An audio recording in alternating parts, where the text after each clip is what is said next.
ruslarda gnit degan so'z bor-ku. O'zbekchasiga ring degani. Hali bir-birini ham so'kib qoladi-ku, gnida deb. Shunaqa gnida odamlar hali ham ko'p ekan.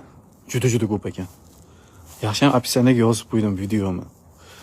Cadillac Escalade olmoqchiman, nasib qilsa dedim. Buni sayozda, uni aql o'qimaydi endi unaqa narsani. Unaqa gnida odamlar. Isqirt gaplarni chiqarib olish kerak-da, mana videodagi. Nima deganini endi aytmay qo'yaveray.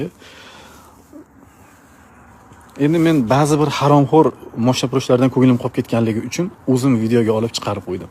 O'zim sotib olaman mashinani, boshqa mashina olmoqchiman.